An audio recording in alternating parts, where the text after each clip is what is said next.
Hi guys, welcome to Scimath Academy. In today's lesson, we are going to focus on one of the most important topics in English grammar, the noun. So if you know about the noun in English grammar, then congratulations. But if you don't know, then don't worry. In this video, you will learn the complete concept of noun. So after watching this video, you will be able to know everything about noun. So, a noun is a word that names a person, place, thing, idea, or quality. Nouns are giving names to everything around us. Some example of noun that we use in everyday life.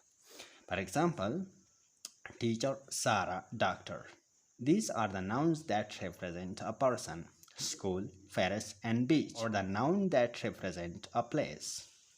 Book, chair, and apple are the nouns that represent things. Love, freedom, and happiness are the nouns that represent an idea. Honesty, kindness, and bravery are the nouns that represent a quality.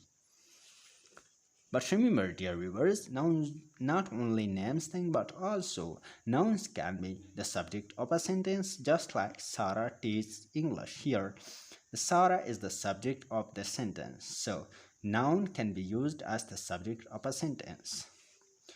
They may be used as the object of a verb, just like the boy kicked the ball. Here, the ball is the object of the verb. So, a noun can be used as the object of a verb. Also, they may be used as the object of a preposition. For example, she is at the park. Now we are going to discuss the types of noun. The first one is the common noun. The common noun refers to general person, place, or thing. For example, teacher, sportsman, and president are the common noun that represent a person.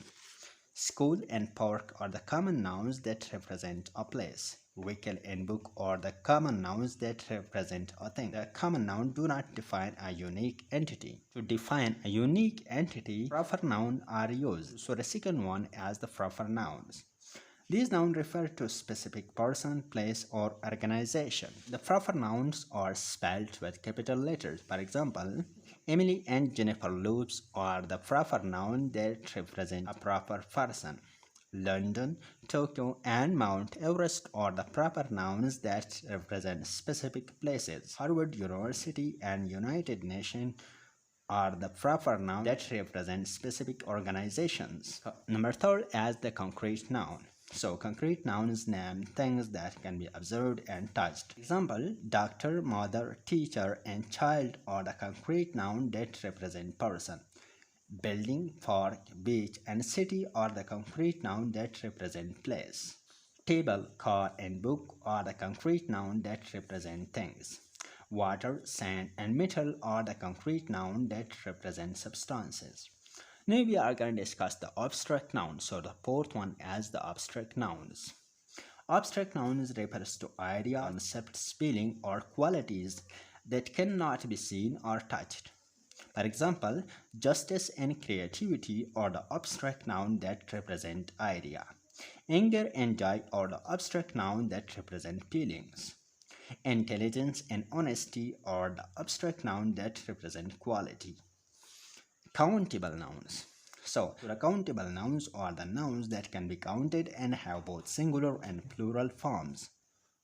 The example of countable nouns are book, pen, table, and door. So these are the nouns that can be counted and have both plural and singular forms. Uncountable nouns. These nouns refers to substances, quality, or concepts that cannot be counted individually. These nouns do not have a plural forms. For example, water, air, sugar, and milk are uncountable nouns that represent substances. Advice, knowledge, courage, and beauty are uncountable nouns that represent concepts. Collective noun.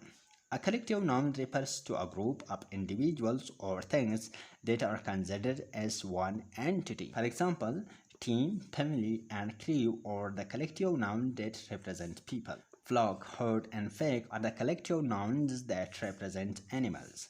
Bundle, collection, and batch are the collective nouns that represent things. Compound nouns. The nouns that are formed by combining two or more words to create a single noun. These nouns can be written as one word, hyphenated, or separate words. For example, toothpaste, basketball, and bookshelf are the compound nouns that represent one word nouns. Mother-in-law and six pigs are the example of the compound nouns. For example, toothpaste, basketball, and bookshelf are the compound nouns that are made of one word.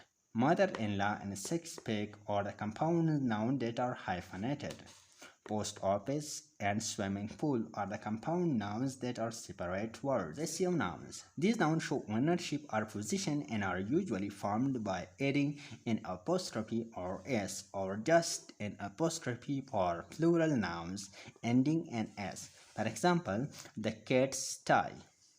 So here the cats represent the possessive noun for cat. Sarah's book. Here the Sarahs represent the possessive noun of Sarah. For plurals, the dog's kennel means the kennel of the dog. Teacher's position. The teacher's position means the position of teachers. So possessive nouns help indicate a relationship or ownership between the subjects and the objects. Usage of noun in sentences. Nouns can be used as a subject. For example, the dog barked loudly. Here the subject of the sentence is the dog, which is a noun. Happiness is essential for fulfilling life. Again, here happiness is a noun. It is the subject of the sentence. Nouns can be used as an object. For example, she reads a book. Here the book as the object of the sentence, which is a noun. They visited the museum. Again, the museum as the object of the sentence, which is a noun. Noun can be used as an object of preposition. For example, the gift is on the table.